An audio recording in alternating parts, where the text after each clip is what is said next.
السلام علیکم ورحمۃ اللہ وبرکاتہ۔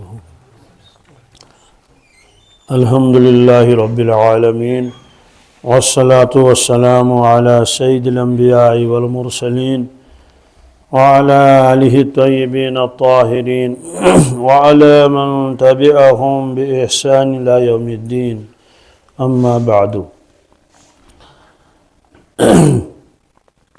بسم اللہ الرحمن الرحیم۔ وعن البراء بن عازب رضی اللہ تعالیٰ عنہ قال خرجنا مع النبي صلی اللہ تعالیٰ علیہ وسلم في جنازة رجل من الانصار فانتهينا الى القبر۔ یہ ایک لمبی روایت ہے، حضرت براء ابن عازب کی روایت ہے۔ اگر اس روایت کو ہم ذہنوں میں رکھیں گے تو ہماری ہدایت کے لیے یہ کافی ہے۔ قرآن پاک کی کسی ایک صورت کو آدمی ذہن میں رکھے، زندگی بدل جائے گی۔ مثلا الہاکم التکاثر، اس میں اللہ تعالیٰ فرماتے ہیں کہ مرنے کے بعد کیا کیا حالات انسان کے اوپر طاری ہوں گے اور کیا کیا چیزیں اس کو دیکھنی پڑے گی۔ تو ایک روایت کافی ہے، ایک صورت کافی ہے۔ یہ روایت لمبی روایت ہے، بہت عجیب روایت ہے، اس کو ہم ساتھ ساتھ ترجمہ کریں گے۔ یہ حضرت براء ابن عازب ہیں رضی اللہ تعالیٰ عنہ، یہ ایک واقعہ نقل کرتے ہیں کہ ہم حضرت نبی اکرم صلی اللہ تعالیٰ علیہ وسلم کے ساتھ نکلے ایک جنازے کے ساتھ، یعنی جنازہ تو پڑھ لیا، اس کے بعد ان کو ہم قبرستان لے گئے میت کو۔ فانتہینا الی القبر ولما یلحد، لیکن قبر ابھی تیار نہیں تھی، کھودنے والا بھی کھود رہا تھا۔ فجلس رسول اللہ صلی اللہ علیہ وسلم، تو آپ جب قبر بھی تیار نہیں ہے، میت کو نیچے رکھا، اس لیے اللہ کے نبی صلی اللہ علیہ وسلم انہیں تشریف رکھی نیچے۔ فرماتے ہیں کہ وجلسنا حولہ، اور ہم رسول اللہ صلی اللہ علیہ وسلم کے ارد گرد بیٹھ گئے جب تک کہ قبر تیار ہو جائے۔ کأن علی رؤوسنا الطیر، بالکل ایسے بیٹھے جیسے ہمارے سروں کے اوپر پرندے ہیں۔ یہ ایک محاورہ ہے، یہ سروں کے اوپر پرندہ، اس کا کیا مطلب ہے؟ شکاری جب جال بچھاتا ہے جانور کو پکڑنے کے لیے، خود وہ تھوڑا وہ دور بیٹھتا ہے اور اس وقت وہ کوئی چلت پھرت نہیں کرتا ہے، بالکل خاموش بیٹھتا ہے، ایسے کوئی حرکت بھی نہیں کرتا، ورنہ پرندہ تو اڑ جائے گا، پرندے کو محسوس ہو جائے گا۔ تو یہ ایک محاورہ بن گیا۔ پھر اسی طرح سے اونٹوں کے سر کے اوپر، بدن کے اوپر چھوٹے چھوٹے کیڑے ہوتے ہیں، چچڑی اس کو کہتے ہیں۔ ہمارے یہاں بھی ہوتا ہے بھیڑوں میں اور بکریوں میں، تو ان کو پھر اٹھاتے ہیں، وہ انسان اٹھاتا ہے، اس کو نکالتا ہے، اس سے ان کو تکلیف پہنچتی ہے، تو اونٹ کے سر پر رہتے ہیں وہ۔ تو اب ظاہر سی بات ہے، یا اور باڈی پر بھی رہتے ہیں، تو وہ کیسے نکالے گا ان کو؟ اللہ نے نظام بنا رکھا ہے، جانور آتے ہیں، وہ ان کے اوپر بیٹھتے ہیں اور ان چچڑیوں کو کھا لیتے ہیں، اس سے اونٹ کو آرام ملتا ہے۔ تو کوے بھی آتے ہیں، تو جب اونٹ نے محسوس کر لیا کہ جانور آ گیا، پرندہ آ گیا، آگے میرے سر سے یہ ان کو کیڑوں کو کھا لے گا، تو اس وقت وہ پتے کھانا چھوڑ دیتا ہے، ان کو ایسے ایسے رہتا ہے، سر نہیں ہلاتا۔ کیوں؟ اگر وہ سر ہلائے گا تو پرندہ تو بھاگ جائے گا، اس لیے ایسے رکھتی تھی، یہاں تک کہ اس کو کھا لیتا تھا۔ یہ نظام ہے اللہ کا۔ مگرمچھ کے بارے میں سنا ہے کہ مگرمچھ گوشت کھاتا ہے تو اس کے دانتوں میں گوشت لگا رہتا ہے، تو اگر وہ نکالے گا کیسے؟ یہ تو انسان کو اللہ نے خوبی دے دی ہے کہ وہ فوراً دانتن نکال کر وہ کیا کرتا ہے، وہ دانتوں سے نکالتا ہے، دانت صاف کرتا ہے، لیکن مگرمچھ کیا صاف کرے گا؟ تو مگرمچھ دریا کے کنارے پر آتا ہے اور اپنا منہ کھولتا ہے ایسے، تو پرندے آتے ہیں اور اس کے دانتوں سے وہ نکالتے ہیں، تو گوشت کے جو ریشے اس میں ہوتے ہیں، تو ان کا بھی کام ہو جاتا ہے اور مگرمچھ کا بھی کام ہو جاتا ہے۔ یہ محاورہ ہے گویا ان کے سروں کے اوپر کیا تھے؟ پرندے۔ مطلب تو یہ ہے کہ صحابہ کرام سب متوجہ تھے اللہ کے نبی صلی اللہ علیہ وسلم کی طرف، کوئی ادھر ادھر دیکھتا نہیں تھا، اپنی باتوں میں مشغول نہیں ہوتا تھا۔ قبرستانوں میں ہوتا ہے نا، قبرستان میں آدمی جو باتوں میں مشغول ہو جاتا ہے، لیکن حضرت رسول اللہ صلی اللہ علیہ وسلم کی موجودگی میں کون ادھر متوجہ ہو گیا؟ سب متوجہ اور حضرت کی طرف دیکھ رہے ہیں۔ اس لیے فرمایا کہ گویا ہمارے سروں کے اوپر پرندے تھے۔ وفی یدن عودن، وفی یدہ عودن، آپ صلی اللہ علیہ وسلم کے دست مبارک میں ایک چھوٹی سی لکڑی تھی، جتنی بھی ہو یعنی چھوٹی سی، جسے آدمی ہاتھ میں لے کر یوں کر سکے۔ تو آپ کے دست مبارک میں ایک چھوٹی سی لکڑی تھی، اور ینکت بہ فی الارض، آپ زمین کو ایسے ایسے کھرید رہے تھے، ایسے گویا کسی فکر میں تھے آپ، تو کسی سوچ میں تھے، گہری سوچ میں۔ فرفع راسہ، تب تک تو آپ کا سر مبارک نیچے تھا، اس کے بعد آپ نے ایسے سر مبارک اٹھایا اور صحابہ کرام سے فرمایا استعیذوا باللہ من عذاب القبر مرتین اور ثلاثا، آپ نے فرمایا کہ اللہ کی پناہ مانگو قبر کے عذاب سے۔ یہ جملہ آپ نے 2 یا 3 مرتبہ دہرایا، اللہ کی پناہ مانگو عذاب قبر سے۔ پھر آپ نے فرمایا ان العبد المؤمن اذا کان فی انقطاع من الدنیا و اقبال من الآخرہ، جب بندہ مومن کو آخری وقت آتا ہے دنیا سے منقطع ہونے کا اور آخرت کی طرف جانے کا، یعنی آخری وقت، نزل الیہ ملائکۃ من السماء، تو اس وقت آسمان سے فرشتے نازل ہوتے ہیں۔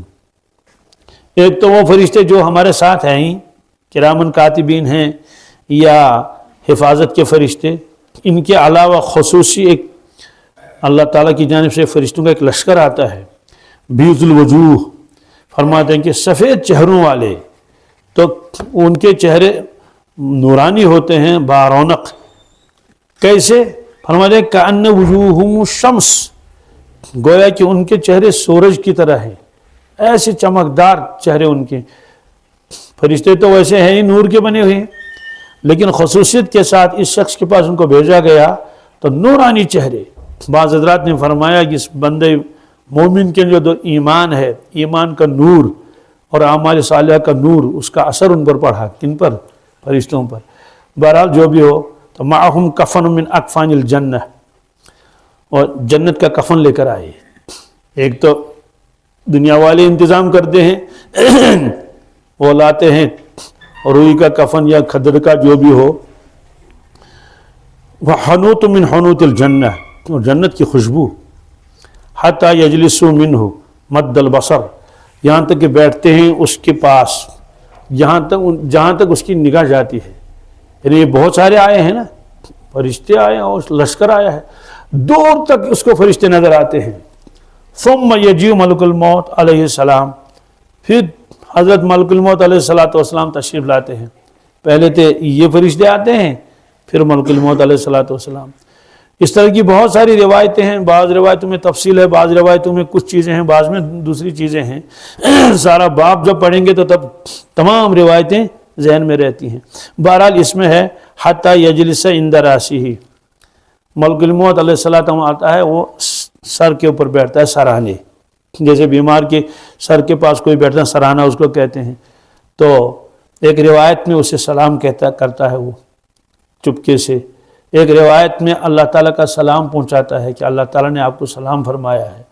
فیقول ایتھا النفس طیبہ اخرجی الی مغفرۃ من اللہ ورضوان، اسے کہتے ہیں کہ اے پاکیزہ نفس، چلو اب مغفرت کی طرف، اللہ کی مغفرت کرو، اللہ کی رضامندی کی طرف۔ مطلب تو یہ ہے کہ آپ تو مغفور مرحوم ہیں، اللہ تعالیٰ آپ سے راضی اور خوش ہیں، نکلو۔ تو فرماتے ہیں فَتَخْرُجُ تَسِيلُ كَمَا تَسِيلُ الْقَطْرَةُ مِنَ السِّقَاءِ، فرماتے ہیں اس آسانی کے ساتھ اس کی روح نکلتی ہے جیسے مشکیزہ سے پانی۔ مشکیزہ سے پانی کا مطلب کیا ہے؟ اہل عرب برتنوں میں بھی رکھتے تھے پانی، اور مشکوں میں پانی رکھتے تھے۔ وہ چمڑے کی مشک ہوتی تھی، تو چمڑے کا وہ بستہ، تو اس کو عام طور سے لٹکا کے رکھتے تھے۔ لٹکانے کے بعد اس میں جو ہے پانی نکالنا آسان ہوتا ہے، نیچے رکھیں گے تو مشکل ہے، وہ لٹک رہی ہے، اور ایسے لٹکتی تھی، اس کا منہ ادھر کو ہوتا تھا، اوپر کو نہیں، ایسے یہاں ایک رسی لگائی، یہاں ایک رسی لگائی، لٹک رہا ہے۔ تو جو پانی نکالنے والا آتا تھا اس کا منہ کھولتا تھا تھوڑا سا آہستہ سے، کیونکہ منہ میں رسی بندھی ہوئی ہے، نیچے برتن رکھتے تھے، بس وہ رسی کا کھولنا بس فوراً پانی نکلتا ہے آسانی کے، پانی کو نکالنا نہیں پڑتا زبردستی کھینچ کے، نہیں بس ایسے۔ تو آپ نے فرمایا جیسے پانی نکلتا ہے مشکیزے سے، تو ایسے اس کی روح نکلتی ہے، اتنی بڑی آسانی کے ساتھ۔ اور پھر فرماتے ہیں کہ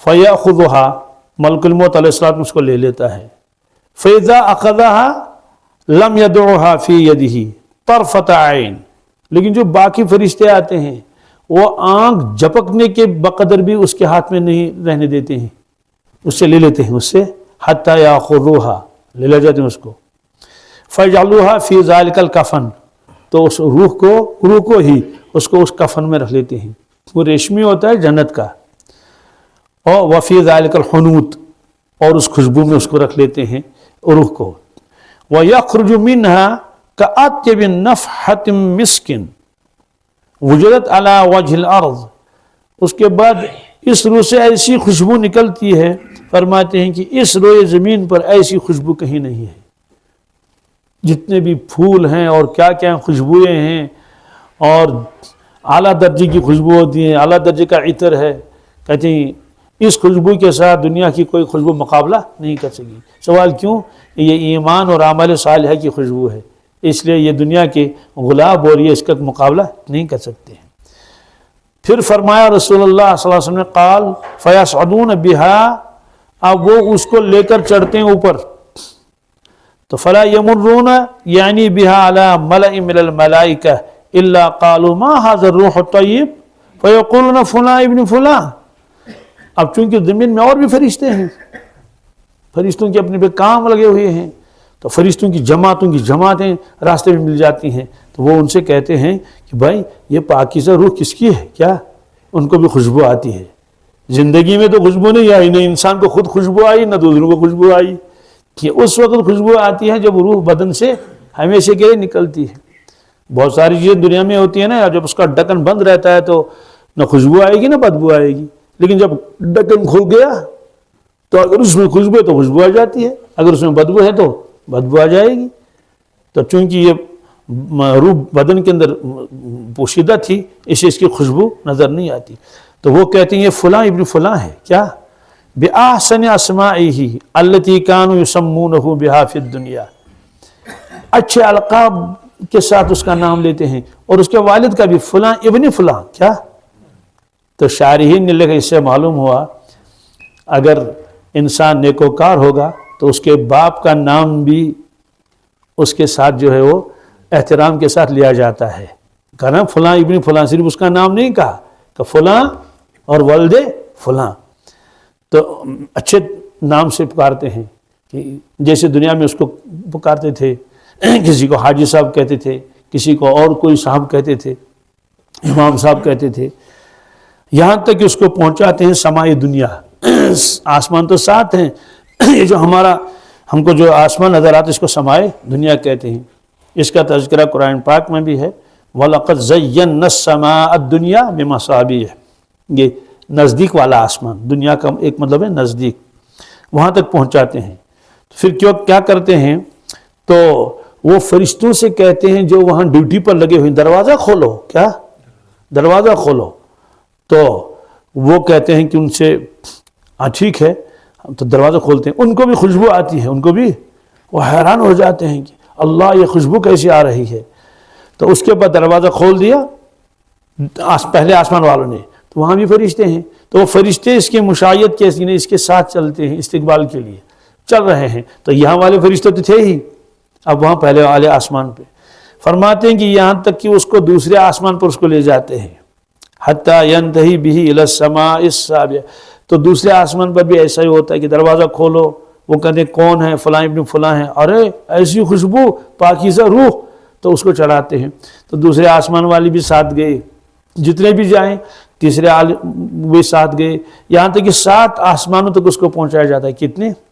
7 آسمانوں تک، تو پھر 7ویں آسمان کے اوپر چڑھاتے ہیں، تو اللہ تبارک تعالیٰ فرماتے ہیں اکتبو کتاب عبدی فی علیین، فرماتے ہیں اس میرے بندے کی کتاب یہ علیین میں لکھ دو، یعنی اس کا نام اعمال علیین میں رکھ دو۔ یہ دو جگہیں ہیں برزخ کی، ایک کو علیین کہتے ہیں، ایک کو سجین کہتے ہیں۔ برزخ کے بارے میں علماء کرام نے لکھا ہے ساتوں زمینوں کے نیچے سے شروع ہوتا ہے برزخ اور 7 آسمان کے اوپر تک جا رہا ہے۔ برزخ اتنا وسیع عالم ہے، تو اسی میں ایک نچلا حصہ ہے، ایک اوپر والا، تبھی اس روایت کا دوسرا حصہ بھی آئے گا۔ تو اس کو کا علیین میں رکھ دو۔ کلا ان کتاب الابرار لفی علیین وما ادراک ما علیون کتاب مرقوم یشہدہ المقربون۔ تو فرشتے اس کی زیارت کرتے ہیں، وہاں دیکھتے ہیں، کھولتے ہیں بار بار، اللہ کیا عجیب ہے اس کا نام اعمال، اتنی نمازیں اور تلاوت اور ذکر و اذکار اور صدقہ خیرات، یہ سارے نیک اعمال دیکھ دیکھ کے وہ اس کو خوش ہو جاتے ہیں، کہیں وہیں رکھ دو اس کا۔ تو علیین کہاں ہے؟ اور یہ 7 آسمان کے اوپر ہے، 7 آسمان کے اوپر ہے۔ پھر اللہ تعالیٰ فرماتے ہیں اس روح کو واپس لے جاؤ۔ ایک روایت میں ہے کہ روح اللہ تبارک تعالیٰ کو سجدہ کرتی ہے، تو پھر اللہ تعالیٰ فرماتے ہیں لے جاؤ اس کو زمین کے پاس، کیوں کہ میں نے اس کو زمین سے ہی پیدا کیا ہے، زمین میں ہی لوٹا دوں گا اور زمین سے ہی نکالوں گا۔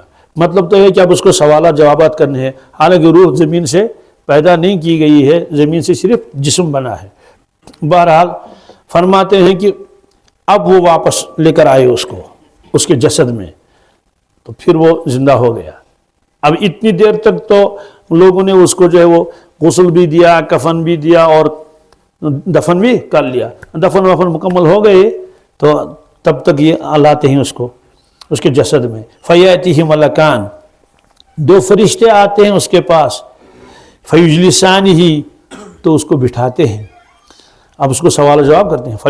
فیقولان لہ من ربک، تو اس سے سوال کرتے ہیں تمہارا رب کون ہے؟ فیقول ربی اللہ، وہ کہتا ہے میرا رب تو اللہ تبارک تعالیٰ ہے۔ فیقولان لہ ما دینک، تو دوسرا سوال کرتے ہیں اس سے تمہارا دین کیا ہے، یعنی تم دنیا میں کس دین پر تھے، کس مذہب پر تھے؟ فیقول دین الاسلام، وہ کہتا ہے کہ میرا دین اسلام ہے، میں دنیا میں اسلام پر تھا۔ فیقولان لہ ما ھذا الرجل الذی بعث فیکم، تیسرا سوال کرتے ہیں یہ صاحب کون ہے جن کو تمہارے پاس بھیجا گیا؟ فیقول هو رسول اللہ صلی اللہ علیہ وسلم، تو وہ کہتا ہے کہ یہ اللہ کے نبی صلی اللہ علیہ وسلم ہیں۔ فیقولان لہ وما علمک، تو اس سے کہتے ہیں تجھے سکھلایا کس نے؟ کیا یہ سوالات کے جو تم نے جواب دیے تجھے کیسے معلوم ہوا؟ فیقول قرأت کتاب اللہ، کہتے ہیں میں نے قرآن مجید پڑھا، میں نے اللہ کی کتاب پڑھی ہے۔ فآمنت بہ، اور میں اس پر ایمان لایا، اور وصدقت، اور میں نے اس کی تصدیق کی، یہ سچا کلام ہے، مطلب تو میں نے قرآن پاک پڑھا ہے، میرا یہ عقیدہ ہے۔ تو فینادی مناد من السماء، آسمان سے آواز آتی ہے، صدق عبدی، میرے بندے نے سچ کہا، میرے بندے نے صحیح جواب دیا۔ فافرشوہ من الجنہ فالبسوہ من الجنہ وافتح لہ بابا الی الجنہ، جنت کا فرش بچھا دو اس کی قبر میں اور جنت کا لباس اس کو پہناؤ، اور ایک دروازہ کھولو جس کو کھڑکی سے بھی تعبیر کیا گیا جنت کی طرف۔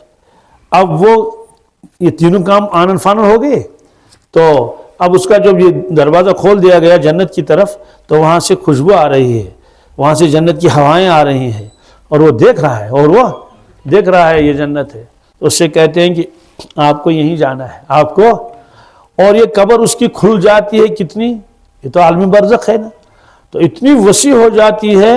فَيُفْصَحُ لَهُ فِي قَبْرِهِ مَدَّ بَصَرِهِ، جہاں تک اس کی نگاہ جاتی ہے، جہاں تک اس کی وہاں تک قبر کشادہ ہو جاتی ہے۔ قال، پھر فرمایا رسول اللہ صلی اللہ علیہ وسلم، وَيَأْتِهِ رَجُلٌ حَسَنُ الْوَجْهِ حَسَنُ الثِّيَابِ طِيبُ الرِّيحِ، تو اس کے بعد قبر میں اچانک ایک شخص آتا ہے بہت خوبصورت، انتہا درجے کا خوبصورت، اور بہترین کپڑے اور خوشبو اس سے بدن سے آ رہی ہے کپڑوں سے، وہ قبر میں آ جاتا ہے۔ فیقول ابشر بالذی یسرک ھذا یومک الذی کنت توعد، اسے کہتے ہیں بشارت سنو، خوشخبری سنو، ایسی بشارت جس سے تم کو بڑی خوشی مل جائے گی، تم مسرور ہو جاؤ گے آج، کیونکہ اس کا وعدہ تم سے کیا گیا تھا۔ تو اب اس کو بشارت سنا رہا ہے وہ کہ تمہیں جنت میں جانا ہے، تمہیں کوئی پرواہ نہیں، یہ ساری چیزیں ہیں، سارے غم تمہارے دور ہو گئے، اور کیا کیا سناتا ہے روایتوں میں مختلف۔ فَيَقُولُ لَهُ مَنْ أَنْتَ، وہ اسے کہتا ہے آپ کون ہیں کیا؟ فَوَجْهُكَ الْوَجْهُ يُجِيءُ بِالْخَيْرِ، تمہارا چہرہ ایسا نورانی ہے اور میں بڑا خوش ہو گیا، آپ تو خیر کی بات لے کر آئے، ورنہ میں یہاں اکیلا تھا بھی۔ فَيَقُولُ أَنَا عَمَلُكَ صَالِحٌ، وہ کہتا ہے میں تو تمہارا عمل صالح ہوں، میں آپ کے نیک اعمال ہوں، تو اس لیے میں آپ ہی کے ساتھ ہوں۔ یہاں پر وہ ایک خواب بھی سنانا مناسب ہے، حضرت مولانا مفتی ظفر علی خان صاحب رحمۃ اللہ کا خواب ہے۔ وہ حدیث میں بھی ہے کہ صالح انسان اپنے بارے میں خود خواب دیکھتا ہے یا لوگ اس کے بارے میں اچھے خواب دیکھتے ہیں۔ حضرت نے فرمایا میں نے خواب دیکھا میرا انتقال ہوا اور مجھے دفن کیا گیا، دفن کرنے کے بعد اب میں اکیلا ہوں قبر میں، تو ایک حسین و جمیل خوبصورت شخص بہت ہی طاقتور وہ قبر میں داخل ہوا اور ادھر کو بیٹھا۔ تھوڑی دیر کے بعد ایک دوسرا آیا، وہ بھی حسین و جمیل تھا اور بڑا خوبصورت، یہ بڑا طاقتور، تو لیکن انہوں نے مجھ سے کچھ نہیں کہا۔ اس کے بعد 2 فرشتے آئے منکر نکیر، ان کے ہاتھ میں کاغذ اور قلم، اب وہ میرے پاس آئے، اب مجھے سوالات کریں گے۔ یہ جو پہلے داخل ہوا میری قبر میں، تو وہ ان کے پاس آیا، ان سے بات کر لی، قلم اور کاغذ ان سے لے کر سوالات کے جوابات لکھ دیے اور ان سے کہا جاؤ اللہ کے حوالے جاؤ۔ وہ تو چلے گئے، پھر میرے پاس آیا تو مجھ سے کہنے لگے کہ مولانا آپ مجھ کو پہچانتے ہیں میں کون ہوں؟ حضرت نے فرمایا میں آپ کو نہیں پہچانتا۔ کہا حضرت میں آپ کی فجر کی نماز ہوں، میں آپ کی فجر کی، آپ نے فجر کی نماز کبھی قضا ہی نہیں کی۔ حضرت نے خود فرمایا کہ الحمدللہ بالغ ہونے سے لے کر آخری عمر تک میری فجر کی نماز کبھی قضا نہیں ہوئی ہے، لیکن بھی بیمار وغیرہ ہوں اکیلے پڑھنی پڑی لیکن قضا نہیں ہوئی، کیا قضا کبھی نہیں ہوئی، اور جماعت کے تو وہ پابند تھے۔ تو پھر کہنے لگے میں اکیلا نمٹنے کے لیے کافی ہوں، یہ اس خوبصورت آدمی نے کہا۔ جو دوسرا آدمی اس کے آنے کی ضرورت ہی نہیں تھی، اس کو تو ویسے ہی بھیجا گیا، آپ ان کو پہچانتے ہیں؟ حضرت نے فرمایا نہیں۔ کہا حضرت یہ آپ کی قرآن پاک کی تلاوت ہے، یہ آپ کی قرآن پاک کی۔ تو اس طرح سے نیک اعمال جو ہے اس کی ایک شکل دے دی جاتی ہے باقاعدہ، تو نماز کی شکل ہوتی ہے، تلاوت کی شکل ہوتی ہے، دوسرے جو صدقہ و خیرات کی شکل، تو یہ ان کو اللہ تعالیٰ ایک صورت دیتے ہیں۔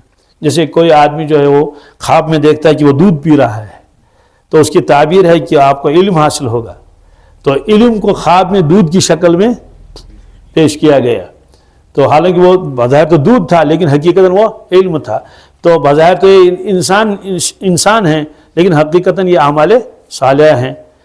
تو یہ شخص کہتا ہے رب اقم الساعہ، رب اقم الساعہ، یا اللہ قیامت برپا کر دے۔ قیامت کیوں؟ اس کو معلوم ہے اب جنت میں جانا ہے نا، جنت تو نظر بھی آ رہی ہے، اسے کہ اللہ قیامت برپا کر دے، حتی ارجع الی اہلی و مالی، تاکہ میں اپنے اہل عیال کے پاس جاؤں۔ سوال کون سا اہل عیال؟ کہتے ہیں حوریں، اور اپنا مال کون سا مال؟ کہتے ہیں جنت، کیا؟ اور جنت کے مکانات، یہ ہے۔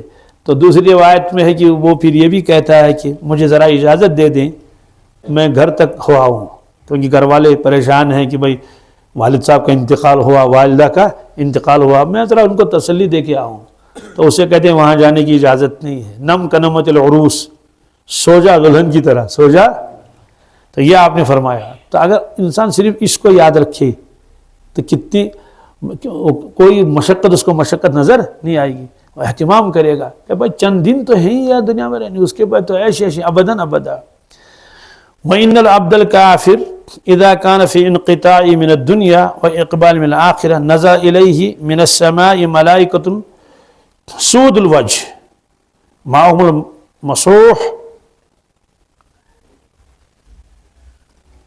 فَيَجْلِسُونَ مِنْهُ مَدَّ الْبَصَرِ۔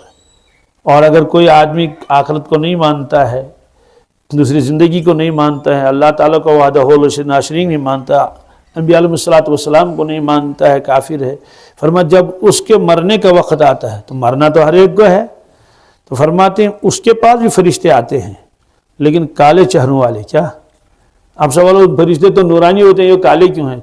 اللہ تعالیٰ کی قدرت ہے، وہ فوراً ان کے شکل کیا کرتا ہے، چینج کر لیتا ہے۔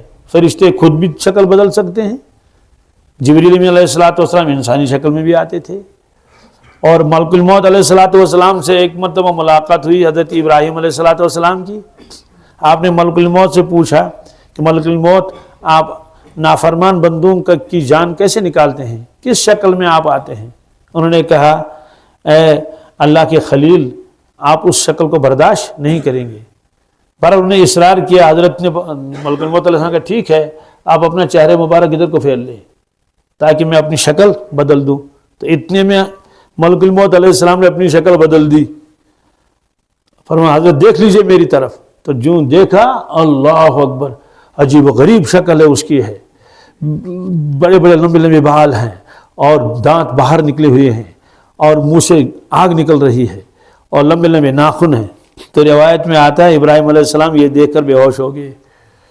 پھر جب ہوش آیا تو ملک الموت اپنی شکل میں آ چکا تھا۔ تو ابراہیم علیہ السلام نے فرمایا اے ملک الموت، اگر کچھ بھی عذاب نہ ہو اس کو، اس کے علاوہ یہی کیا کم ہے؟ کہا میں اسی شکل میں آتا ہوں۔ تو اس روایت میں بھی ہے یہ فرشتے بہت آتے ہیں کالے رنگ کے، اور ان کے ساتھ ایک ٹاٹ ہوتا ہے دوزخ کا بدبودار، تو وہ بیٹھتے ہیں مد البصر جہاں تک نگاہ جاتی ہے۔ پھر ملک الموت علیہ السلام آتے ہیں، وہ اس کے سر کے اوپر بیٹھتے ہیں، تو اسے کہتے ہیں ایتھا النفس الخبیثہ، کیا اے خبیث روح، چل اللہ کی ناراضگی کی طرف۔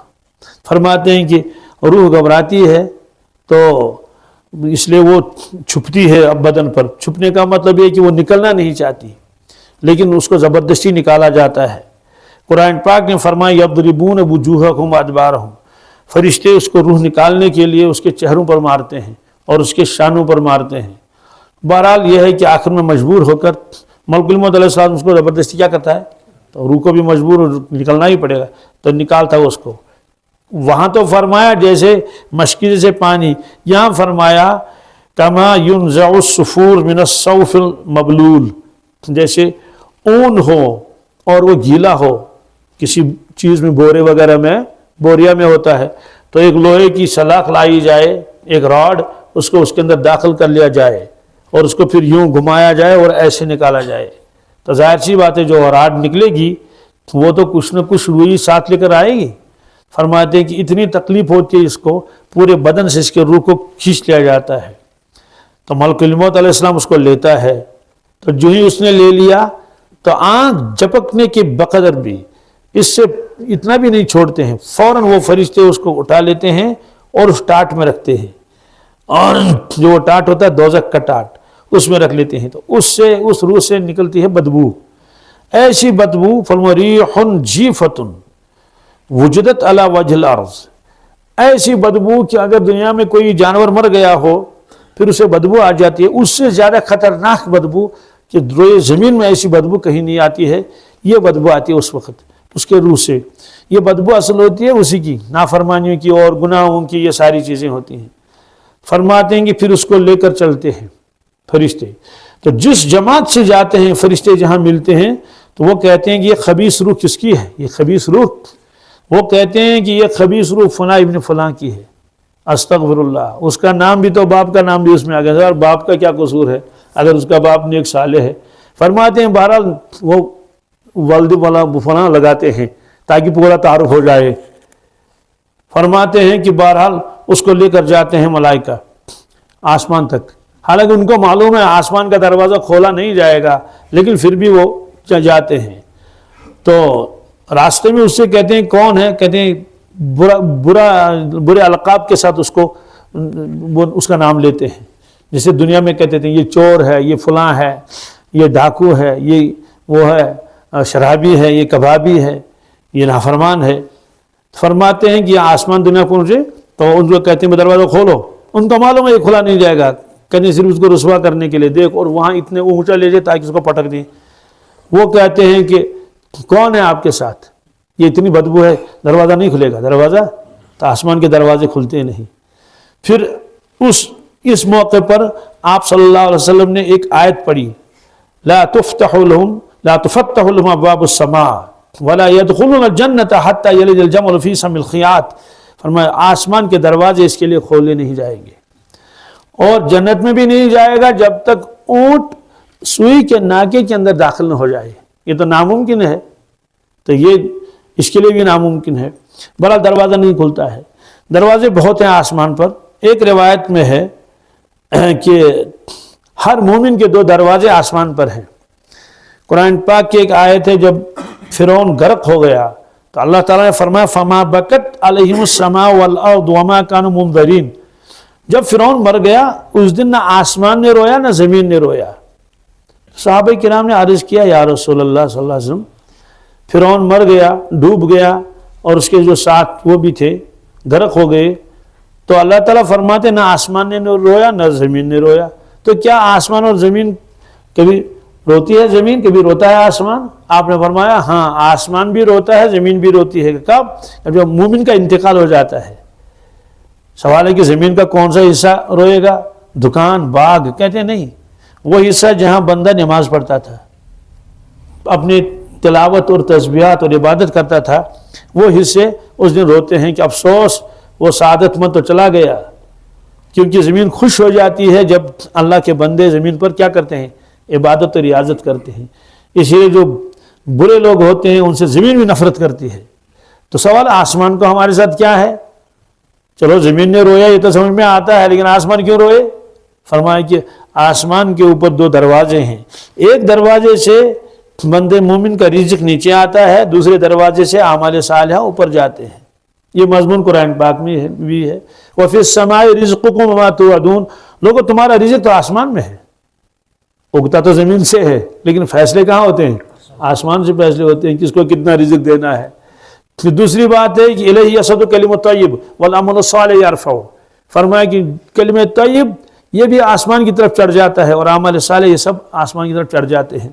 تو جب آدمی کا انتقال ہو جاتا ہے، نیک صالح آدمی کا، ظاہر سی بات ہے اب تو اعمال بھی نہیں اوپر چڑھیں گے، اور رزق کی اب ضرورت نہیں ہے، اب تو انتقال ہو گیا اس کو، تو دونوں دروازے بند کر دیے جاتے ہیں اس آدمی کے۔ تو اس دن وہ دونوں دروازے روتے ہیں، افسوس وہ صاحب رہے نہیں۔ وہ صاحب آسمان کا دروازہ اس لیے روتا ہے کہ اب تو یہاں سے اعمال چڑھیں گے نہیں۔ ظاہر سی بات ہے ہر ایک آدمی کا دروازہ الگ الگ ہے نا۔ تو آپ نے فرمایا کہ دروازہ بند کر دیا جاتا ہے۔ تو یہ جو ہے اس کے لیے دروازہ کھولا نہیں جاتا ہے۔ تو دروازے بہت سارے ہیں۔ شرح میں لکھا ہے کہ اللہ کے نبی صلی اللہ علیہ وسلم جس دروازے سے تشریف لے گئے معراج کے اوپر، وہ الگ دروازہ تھا۔ کیا؟ وہ خاص دروازہ اسی کے لیے تھا کہ اس دروازے سے اللہ کے نبی صلی اللہ علیہ وسلم معراج کے لیے تشریف لے جائیں گے۔ وہ بس معراج والا دروازہ ہے، اس دروازے سے کوئی کسی کو آنے اور جانے کی اجازت نہیں تھی۔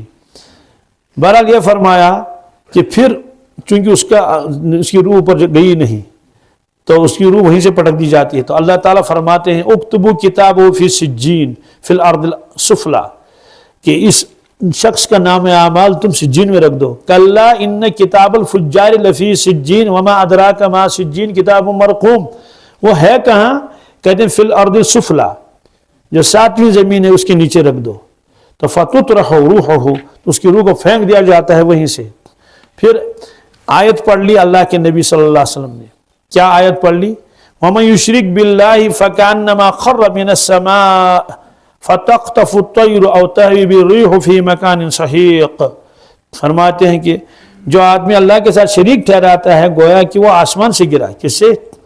اور پرندے آئے اور اس کو لے گئے، کسی نے ایک بوٹی لے لی، کسی نے دوسری لے لی، اچکا اس کو، یا ہوا نے اس کو بہت دور پھینکا، مکان صحیح۔ تو بہرحال فرمایا فتعاد روحہ فی جسدہ، پھر اس کی روح جو ہے وہ اس کے جسم میں ڈال دی جاتی ہے قبر میں۔ پھر ملک 2 فرشتے آتے ہیں اور فیجلسانہ، تو اس کو بٹھاتے ہیں، فیقولان لہ من ربک، اس سے کہتے ہیں تمہارا رب کون ہے؟ فیقول ہا لا ادری، تو وہ ہیبت کے مارے، اور اس سے پہلے بھی اس کو معلوم ہوا ہے کہ فرشتوں نے اس پر لعنت کی ہے اور کیا کیا کیا ہے، تو وہ کہتا ہا لا ادری، مجھے معلوم نہیں۔ اس سے کہتے ہیں تمہارا دین کیا ہے؟ وہ کہتا ہے لا ادری۔ اس سے کہتے ہیں یہ شخص کون ہے جو تمہارے پاس بھیجے گئے تھے؟ تو کہتا ہے میں نہیں جانتا، ہائے افسوس کرتا ہے۔ تو آسمان سے آواز آتی ہے جھوٹ بولا اس نے، کیا وہاں تو فرمایا صدقہ عبدی، میرے بندے نے سچ کہا، یہاں کہتے ہیں اس نے جھوٹ کہا. کیا؟ اس لیے اس کو آگ کا فرش بچھاؤ اور آگ کے کپڑے پہنا لو اس کو، اور ایک دروازہ کھولو دوزخ کی طرف، تو وہاں سے گرمی اور بدبو آتی رہتی ہے، اور قبر اس کی تنگ کر دی جاتی ہے، اس کی قبر تو کشادہ کی جاتی ہے، یہاں تک کہ ایک طرف کی پسلیاں دوسری طرف کی پسلیوں میں مل جاتی ہیں، اتنی قبر تنگ ہو جاتی ہے. اور پھر اس کے بعد ایک خطرناک شخص اس کے پاس آتا ہے، رجل قبیح الوجہ قبیح الثیاب، اور ممتن الریح، اسے بدبو آتی ہے اور کپڑے بہت خراب کپڑے پہنے ہوئے ہیں. تو فیقول، وہ کہتا ہے کہ ابشر بالذی یسوک ھذا یومک الذی کنت توعد، کہتے ہیں کہ خبر سن لو، بری خبر ہے کیا جس کا تم سے وعدہ کیا جاتا تھا. تو وہ گھبراتا ہے، وہ کہتا ہے آپ کون ہیں، تمہارا چہرہ خطرناک ہے اور تم شر لے کر آئے ہو. وہ کہتا ہے میں تمہارا عمل خبیث ہوں، میں تمہارے برے اعمال ہوں. اور کہتے ہیں کہ اب تم کو اس دوزخ میں جانا ہے. اب قبر کا عذاب تو الگ رہا، لیکن دوزخ اس سے زیادہ خطرناک. تو وہ کہتا ہے رب لا تقم الساعہ، یا اللہ لا تقم الساعہ، یا اللہ قیامت نہ آئے، قیامت نہ آئے، قیامت نہ آئے. تو وہ یہ کہتا رہتا ہے. اور دوسری روایت میں یہ ہے کہ جب اس کی روح نکلتی ہے تو فرشتے اس پر درود پڑھتے ہیں، کیا انہیں رحمتیں نازل کرتے ہیں، کہتے ہیں صلی اللہ علیہ، کیا صلی اللہ علیہ کل ملک، صلی اللہ علیہ کل ملک، ہر فرشتہ اس پر رحمت کی دعائیں کرتا ہے. بین السماء والارض، جو آسمان میں جو زمین میں ہے، وہ کل ملک فی السماء، آسمان والے فرشتے بھی، اور اس کے لیے تمام آسمانوں کے دروازے کھول دیے جاتے ہیں. اور جہاں کھولا دروازہ تو وہ اس کے لیے بلاتے ہیں، دروازے بلاتے ہیں، یا اللہ اس کو یہاں سے چڑھاؤ، یہاں سے جی یدعون اللہ ان یعرج بروحہ من قبلہم، اور اسے کہتے ہیں یہاں سے چڑھا دو، یہاں سے چڑھا دو. اور جو وہ ہے نافرمان تو اس کے لیے تو دروازے بند ہو جاتے ہیں، تو اللہ دروازے کہتے ہیں یا اللہ ادھر سے اس کو مت چڑھاؤ، تو کوئی دروازہ اس کے لیے تیار نہیں ہوتا. اس کو معلوم ہے کہ یہ تو نافرمان ہے، اوپر چڑھ رہا ہے. بہرحال یہ فرمایا. تو اس روایت میں اس کو ہم ذہن میں رکھیں گے، یہ روایت کہ ہر وقت کہ مرنا تو ہے، اب کب وہ وقت آئے گا. تو اس لیے آدمی کو یہی ایک روایت کافی ہے اس کے زندگی کو سنوارنے کے لیے کہ وہ نیک اعمال کا ذخیرہ رکھے. اور چند دنوں ہی تو مشقت ہے دنیا میں، مشقت بھی کیا ہے، بس نماز پڑھنی ہے اور روزے رکھنے ہیں اور حلال کمانا ہے، غفلت کی زندگی نہیں گزارنی ہے. انشاءاللہ یہ جو سب وعدے ہیں انشاءاللہ سب دیکھیں گے انشاءاللہ اپنے اپنے وقت پر. اگر نافرمانی کی ہے تو پھر تو پچھتائے گا، لیکن اس کے پچھتانے سے کوئی فائدہ نہیں ہوگا. پھر وہ کہے گا یا اللہ مجھے واپس بھیج دے، مجھے رب ارجعون، رب ارجعون. اللہ تعالیٰ فرماتے ہیں کہ میں کسی کو واپس بھیجتا نہیں ہوں. اس لیے بہت ہی قیمتی وقت ہے جو اللہ نے ہم کو دیا ہے. اس لیے اعمال صالح کی کوشش کرنی چاہیے، بالخصوص نمازوں کی. تو جو حضرات نماز پڑھتے ہیں الحمدللہ ان کو چاہیے کہ وہ دھیان سے پڑھیں. کیا اگر دھیان کے ساتھ نماز نہیں پڑھیں گے پھر بھی نقصان ہے. نقصان کیا ہے؟ نقصان یہ ہے کہ اس کا وزن کم ہوتا ہے. ابو داؤد شریف میں روایت ہے کہ جب بندہ نماز شروع کرتا ہے اللہ تعالیٰ اس کی طرف متوجہ ہو جاتے ہیں. معلوم یلتفت، تب تک متوجہ رہتے ہیں جب تک بندہ نماز ہی میں مشغول رہے کہ میں اللہ کے سامنے ہوں، اب میں رکوع کروں گا پوری عظمت کے ساتھ، پورے دھیان کے ساتھ. یہ اور اگر دل ادھر ادھر بھٹک گیا تو پھر اللہ تعالیٰ بھی اپنی توجہ ہٹا لیتے ہیں. تو اب سوال ہے کہ ہمارا جی کیسے لگے؟ تو اللہ اکبر کر کے ہر ایک آدمی پہنچتا، کوئی کھیت میں پہنچ گیا، کوئی دکان پر پہنچ گیا، کوئی اور دوسرے کاموں میں لگ گیا. تو اس کے لیے ایک آسان شکل ہے کہ اس وقت تصور کرے اللہ تعالیٰ مجھ سے کلام فرماتے ہیں، کیا اے میرے بندے میں آپ کی طرف متوجہ تھا اور آپ کھیت میں پہنچ گئے. تو کہاں اللہ تعالیٰ کی ملاقات اور کہاں کھیت کا کام. میرے بندے میں آپ کی طرف متوجہ تھا اور آپ دکان پر چلے گئے. تو زبان سے تو نہیں کہہ سکتا استغفر اللہ، لیکن دل سے کہے. کیا دل سے استغفر اللہ کہے اور اللہ سے کہے یا اللہ میں واپس آ گیا، میں واپس. تو جو ہی واپس آئے گا اللہ کی توجہ پھر اس کی طرف رہے گی. تو چند دنوں تک تو یہ کشمکش جاری رہے گی. پھر انشاءاللہ جب بھی انسان نماز شروع کر لے گا تو خیالات نہیں آئیں گے، اور اگر خیال آ گیا تو اس میں رہے گا نہیں، اس میں فوراً متنبع ہو جائے گا. اب اس کے اوپر ایک عجیب نقطہ لکھا ہے حضرت شاہ اسماعیل شہید رحمۃ اللہ نے، انہوں نے کہا کہ بعض لوگوں کو دھوکہ لگ گیا ہے، وہ کہتے ہیں بھائی خیالات تو سب کو آتے ہی ہیں، تو حضرت عمر فاروق رضی اللہ تعالیٰ عنہ کا قول پیش کرتے ہیں، وہ فرماتے ہیں کہ میں نماز کے اندر لشکر کو ترتیب دیتا ہوں کیا، کہ کس طرح کیا کرنا ہے۔ اس سے معلوم ہوا کہ اگر نماز کے اللہ کے علاوہ دوسرے خیالات بھی آ جائیں تو کوئی حرج نہیں ہے۔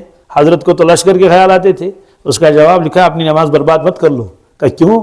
کہا کہ وہ اللہ کی جانب سے الہام ہوتا تھا حضرت کے دل مبارک پر، کہ اور اس کے علاوہ اور ویسا الہام خارجی نماز میں نہیں ہوتا، تو چونکہ وہ ایک نماز کا حصہ بن گیا نماز کا، اس سے حضرت کی نماز پھر بھی کامل ہے۔